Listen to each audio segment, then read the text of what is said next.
canal Redemptoris Mater. Sejam muito bem-vindos. A Igreja propõe para o 28º domingo do tempo comum do ano A, como primeira leitura, a do livro de Isaías, capítulo 25, versículos 6 a 10, em consonância com o Evangelho de Mateus, capítulo 22, versículos 1 a 14. Trata-se de Jesus contando a parábola do banquete de casamento para o filho do rei. Os servos do rei vão à cidade convidar aqueles a quem o rei mandou, mas eles estão ocupados demais, não aceitam o convite, até chegam a insultar e matar os servos. Então o rei manda que todos sejam convidados, todos os que forem achados. Depois, um homem chega e não está vestindo a veste nupcial e é mandado embora do banquete. E Jesus conclui dizendo: muitos são os chamados e poucos os escolhidos. Então vamos examinar um pouco este evangelho junto com o livro de Isaías e o salmo de hoje, que é o Salmo 22. Ser convidado para um casamento e para a recepção que se seguia era uma parte comum da vida judaica no primeiro século depois de Cristo. Mas aqui, nesta parábola, há alguns aspectos que não são comuns.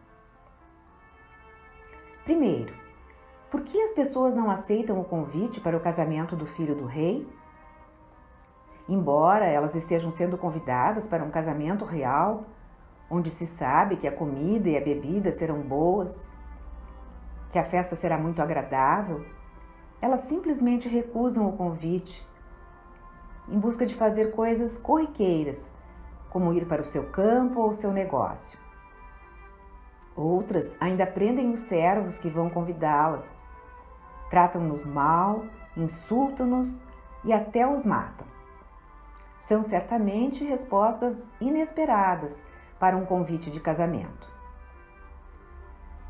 Na verdade, estamos vendo que este rei não é um rei comum e esta não é uma festa de casamento comum. Nem são convites comuns que estão sendo enviados. Em segundo lugar, também é muito estranha a resposta do rei. Por que enviar tropas, matar os convidados que rejeitaram o convite, ou que mataram alguns dos servos, incendiar-lhes as casas e a cidade? Então, ainda, ao final, o rei manda os servos saírem para as ruas e trazerem para o banquete nupcial todos os que encontrassem, bons e maus, feios, quem quer que seja. O rei quer todos na festa de casamento. E na parte final da parábola, chega uma pessoa na festa que aparentemente não está vestida adequadamente para o casamento. E qual é a resposta do rei? Amarrem-na e joguem-na para fora do salão. E não apenas para fora do salão da festa, mas para as trevas exteriores, lá onde as pessoas vão chorar e ranger os dentes. Para os judeus do primeiro século, que estavam ouvindo a parábola da boca de Jesus, as trevas exteriores eram uma forma de se referir a Geena, que era o reino dos condenados para eles. Lugar de escuridão e angústia, onde aqueles que eram ímpios e que rejeitaram Deus chorariam e rangeriam seus dentes em punição e separação eterna de Deus, nos tormentos do que nós chamamos de inferno. Como podemos explicar esta parábola? Bem, obviamente, o rei, na parábola, representa Deus. E Deus está dando uma festa de casamento para o seu filho. O filho simboliza Cristo, Jesus, o Messias. No Antigo Testamento, como no segundo livro de Samuel, capítulo 2, no Salmo 89 e em outras passagens, o Messias, rei de Israel, o rei descendente de Davi, era referido como filho de Deus. Era um título usual, padrão, para o rei no Antigo Testamento. Quanto à imagem da festa de casamento, Jesus está se referindo a uma tradição judaica que via a vinda da salvação de Deus em termos de um banquete nupcial. Essa tradição é chamada de expectativa do banquete messiânico, o banquete do Messias, o banquete do reino de Deus. Há uma profecia do livro de Isaías, na primeira leitura de hoje, no capítulo 25, que descreve profeticamente aquilo que mais tarde seria chamado de banquete messiânico na tradição. E diz assim: o Senhor dos Exércitos preparou para todos os povos, nesse monte, um banquete de carnes gordas, um festim de vinhos velhos, de carnes gordas e medulosas, de vinhos velhos purificados. Nesse monte, tirará o véu que vela todos os povos, a cortina que recobre todas as nações, e fará desaparecer a morte para sempre. Isaías diz que será uma festa para todos os povos. E isso é muito importante, porque significa que não será apenas um banquete para o povo judeu, mas universal. Todavia, não é apenas uma festa universal, é também um banquete sacrificial. Compreende-se isso quando Isaías diz que será uma festa de carnes gordas.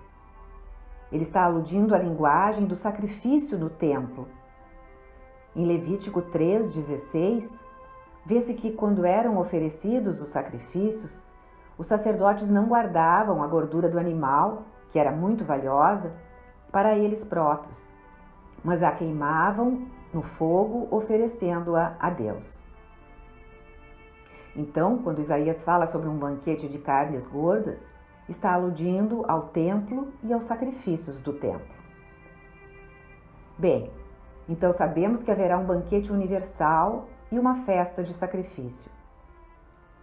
Porém, é ainda um banquete sobrenatural, porque nele não se consumirão apenas os sacrifícios, mas a própria morte. É o que diz o versículo 8. E fará desaparecer a morte para sempre. Isto significa que o banquete também é salvífico, tem poder de salvação. É o Senhor que virá e salvará, tirando os pecados do povo.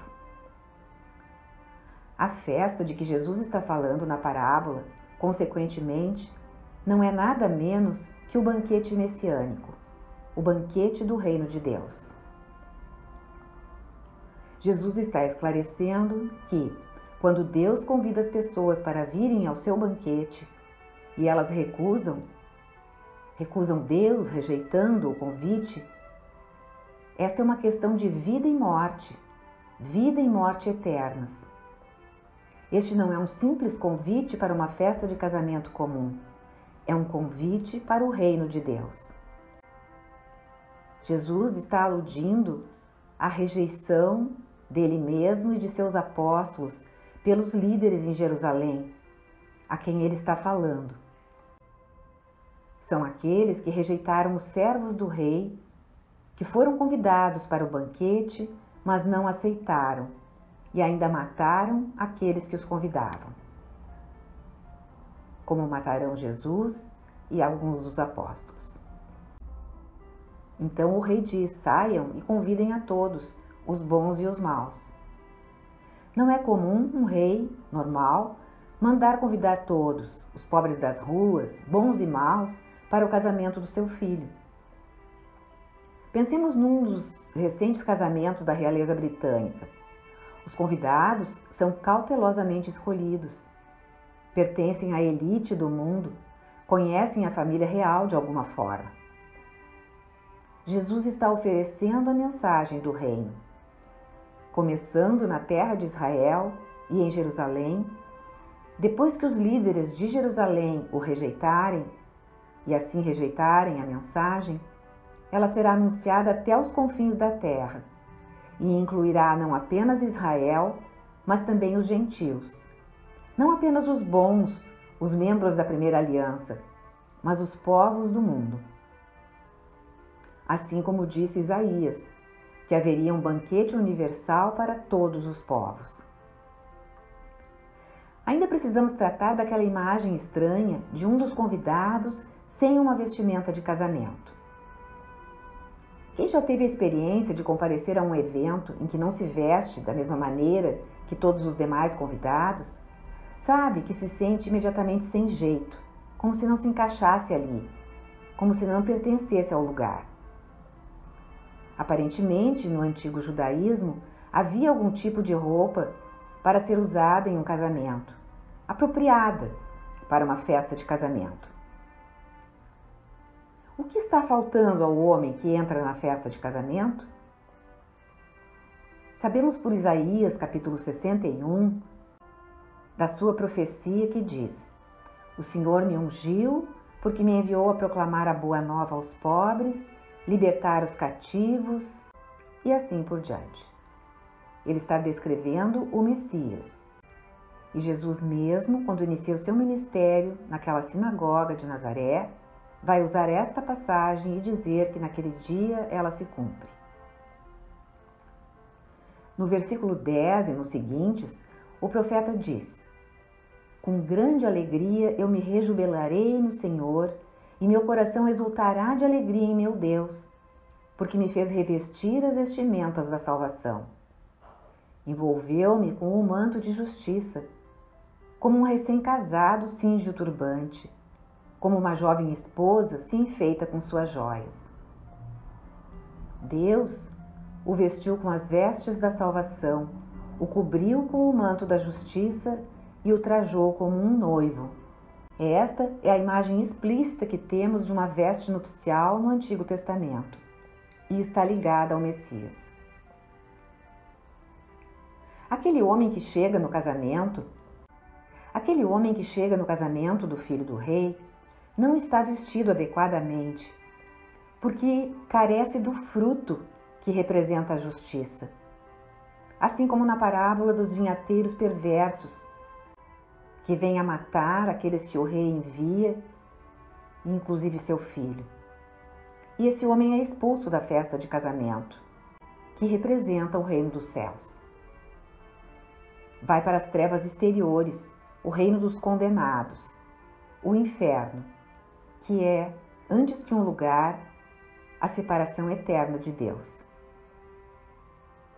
Em outros lugares no Evangelho de Mateus, como em Mateus 8, versículos 11 a 12, temos esta imagem, que é uma das favoritas de Jesus, do fato de se estar separado de Deus, na Geena. Ele fala que lá os homens chorarão e rangerão os dentes. É uma expressão de angústia e frustração por se estar separado de Deus. Muito bem. Qual é a justiça que Cristo está descrevendo para nós em relação ao homem que não pôde ficar no banquete? Também no Evangelho de Mateus, no capítulo 7, Jesus já dissera que não adianta o homem dizer Senhor, Senhor, se não faz a vontade do Pai que está nos céus. E no capítulo 25, na parábola das ovelhas e dos cabritos, uns vão para a direita e outros para a esquerda. E o que o define é o acolhimento que deram aos que tinham sede, fome, estavam nus, doentes, presos. Trata-se da justiça das obras de caridade. Os que não vestiram os nus, não alimentaram os famintos, não se importaram com os pobres, não visitaram os doentes e presos, são como os frutos selvagens da vinha da parábola dos vinhateiros. São como aquele homem que entrou na festa, mas foi expulso, por não estar com as vestes de uma festa de casamento. Não ter obras de amor para apresentar. E Jesus resume tudo assim: muitos são chamados, mas poucos são escolhidos. O que isso significa? Ele quer dizer que todos estão convidados, mas ser convidado não significa necessariamente que todos serão escolhidos para entrar no reino eterno. É preciso estar vestidos com as vestes do Messias, as vestes da justiça. O Salmo 22, nos versos 5 e 6, nos diz: Tu preparas uma mesa diante de mim na presença dos meus inimigos. Unges minha cabeça com óleo, minha taça transborda. É também a imagem de um banquete oferecido por Deus. Com as boas obras, você se senta à mesa de Deus, que Ele mesmo prepara para você, e enche a sua taça. O salmista provavelmente está falando de vinho, que é símbolo da alegria. E então o salmista diz: certamente a bondade e a misericórdia de Deus me seguirão todos os dias da minha vida, e habitarei na casa do Senhor para sempre. Quais são, portanto, as implicações desta parábola para nós? Jesus avisava os líderes de Jerusalém que precisavam aceitar o convite para o reino dos céus, que não podiam rejeitar os mensageiros do reino, ou seja, o próprio Jesus e seus apóstolos. Então, em primeiro lugar, a parábola reflete a verdade de que Jesus Cristo não é apenas o rei, ele é também um noivo, e a igreja é sua noiva. Jesus está, de certo modo, dizendo que o céu será como estar naquela recepção por toda a eternidade. A alegria, a felicidade, a festa serão eternas. Não a boda do amor de um homem por uma mulher, mas do amor de Deus em Cristo por sua noiva, a igreja, que é formada do seu povo. Em segundo lugar, como o Catecismo da Igreja Católica, no parágrafo 546, enfatiza, para ganhar o reino, palavras não são suficientes. O próprio ensino de Jesus no Evangelho é muito claro. Não basta ter fé, também é necessário ter obras. As obras de caridade e de justiça. O Papa Gregório Magno escreveu sobre esta parábola da festa de casamento, perguntando-se: o que devemos entender por veste nupcial, senão o amor? Essa pessoa entra na festa de casamento, mas sem usar a veste nupcial. A veste nupcial, diz Gregório Magno, está presente na Santa Igreja. Essa pessoa até pode ter fé, mas não tem amor. O amor é a veste nupcial, porque esta é a veste que o próprio Criador e Salvador possuía quando veio à festa de casamento para se unir à sua igreja. O que Jesus vestiu em sua festa de casamento ao se unir à igreja? Ele usava a vestimenta da caridade, entregando-se inteiramente para salvar a todos. Quando somos batizados, depois de nos tornarmos membros da noiva de Cristo, e estamos vestidos com nossa veste batismal branca, ela representa o amor de Cristo, a caridade de Cristo, lavando-nos dos nossos pecados. E o que o padre diz ao batizado ou à criança batizada? Traga essa vestimenta sem manchas até o reino eterno, o casamento eterno. E é para isso que somos chamados no dia do nosso batismo. É para isso que fomos chamados todos os dias da nossa vida como membros do reino de Deus. Aceitando o convite, seremos os escolhidos. Obrigada por terem acompanhado esta postagem. Se gostaram, cliquem em seu like e inscrevam-se no canal.